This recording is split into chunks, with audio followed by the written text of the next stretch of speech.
Okay, hi. This is a video to show how this code can compound. So first of all, what you need to do is you need to put, since we have two classes, right? The first one is date and the second one is date test. So for the first one, what you need to do is separate these two class, in separate file. So first of all, we have the class date, and you need to copy the code for class date and put it in a file and name it as date.java, which means the name should be the same as the class name. And then for our main function, which is for date test, you need to put it in in another file, which is called as datetest.java also. So that means you're going to have two separate files.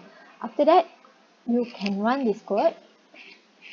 After you run this code, they will print out 1112000. Why? Because they will print this part at def date, which is our default, and then we also can print the next one.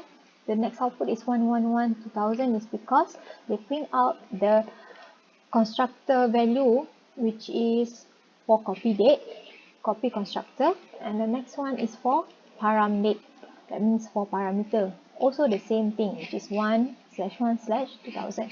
And then they're gonna go and check the get suffix. So since our date is 1, which is the suffix is equal to st, so they will compare, which is st, compare with st inside here. If this is true, we're going to print out get suffix as expected. So that's why here they print out get suffix as expected.